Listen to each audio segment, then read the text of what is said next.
The world has a problem. I mean, alongside the ones we've already got. We need to cut our carbon emissions, and as part of that, many governments have announced dates to ban the sale of new diesel or petrol cars, shifting us onto electric. Those cars run on batteries, which are made in massive gigafactories like this, and we need more of them. A lot more. If almost every new car sold is going to be electric, then we need to massively up our battery production capabilities. Construction now needs to get really good at building gigafactories and building them quickly. Once again, a key part of our future progress on this planet kinda sits in the hands of this industry.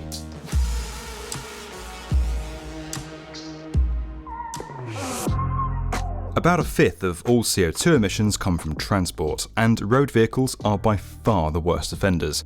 So that shift to electric vehicles has gotta happen, along with more use of public transport, 15-minute cities, sustainable construction, rethinking air travel, urban greening, recycling, and us actually listening to David Attenborough. What happens next is up to every one of us.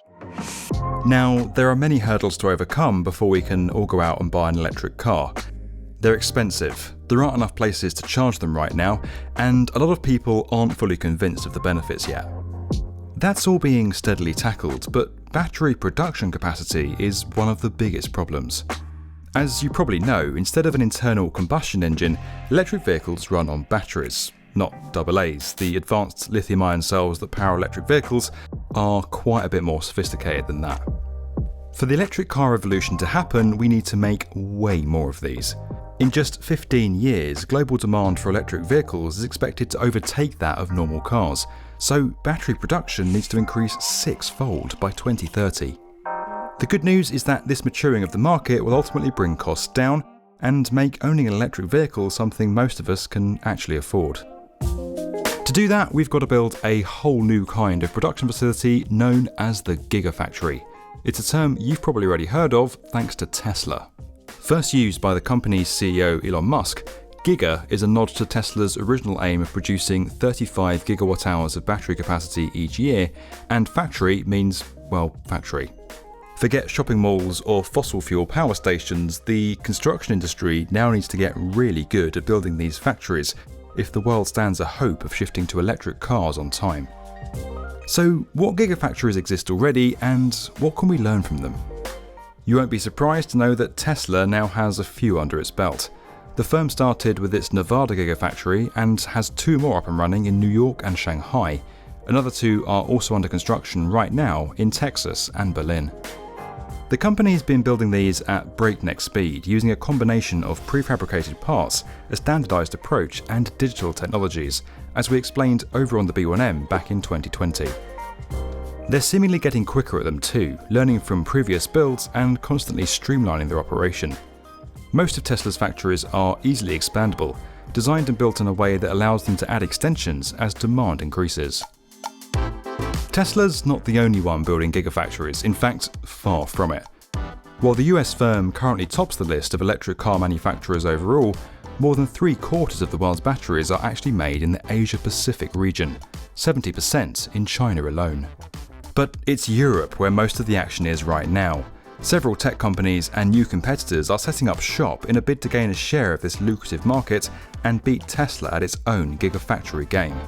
All good news generally for the advancement of electric cars and the construction industry. Now, the continent already has some gigafactories, including LG Chem's one in Poland and Korean manufacturer SK Innovation's factory in Hungary, but recently things have started moving up a gear. Swedish firm Northvolt, co-founded by two former Tesla employees, which is kind of awkward, actually looks set to become one of the greatest threats to the current big players in batteries. Based near Stockholm, the startup is building a massive new plant in Skellefteå, a small town just outside the Arctic Circle in northern Sweden. Described by the firm as Europe's first homegrown gigafactory, Northvolt 1 is set to cover more than 500,000 square metres when fully operational. Production's due to get underway by the end of 2021, and Northvolt wants to provide a quarter of Europe's batteries, enough for 300,000 vehicles per year in the first phase, which could rise to 1 million a year down the line. Volkswagen has already lined up Northvolt to supply it with batteries for the next 10 years, and it's now teamed up with Volvo on a new R&D centre. They've even secured a major investment from truck and bus giant Scania. The firm isn't just helping the environment by supplying parts for emission-free vehicles, it's trying to make the world's greenest batteries. Equipment in the factory will be powered by hydroelectric energy generated in the nearby river. Many of the raw materials will be sourced locally, and it's also planning to recycle batteries on site in the future. That's good news, because while gigafactories are enabling electric car travel, in our view that's no excuse for not building the factories themselves in a sustainable way and then running them on renewable power. So far, there aren't many examples of gigafactories that have done that, if any. We have sustainable building techniques, we know how to generate renewable power, and these projects have enormous budgets.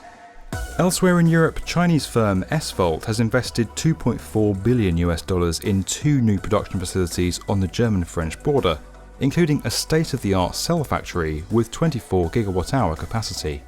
The UK's first gigafactory is also about to start construction on the site of an old power station in Northumberland, after the land was acquired in April 2021. Run by Britishvolt, another startup, the $3.6 billion plant is expected to supply batteries for 300,000 electric vehicles each year by 2027. Also in the northeast, Nissan has just announced plans to build a $1.4 billion gigafactory close to its existing car plant in Sunderland. On top of all that, there are thought to be at least 20 more gigafactories currently in the works across Europe. But it's not just the full new builds that construction needs to crack. Many car manufacturers are now revamping their factories, winding down their petrol and diesel lines and replacing them with electric assembly lines, or even converting conventional factories to gigafactories in some instances, like at Mercedes. Volkswagen converted its enormous Zwickau factory to electric in 2019, and it's now doing the same to its Emden plant, where it one day plans to build all of its electric models. This is the thing. Almost every massive car production site you know of today will have to be closed or converted to an electric plant if more and more governments keep planning to ban the sale of diesel and petrol cars toward the end of the decade. That's a huge new market sector for construction that just didn't exist a few years back, and it's an area of expertise that's now expected from our industry. Tomorrow's build almost certainly involves a gigafactory. If you enjoyed this video and you want to learn more about where construction is headed, make sure you're subscribed to Tomorrow's Build.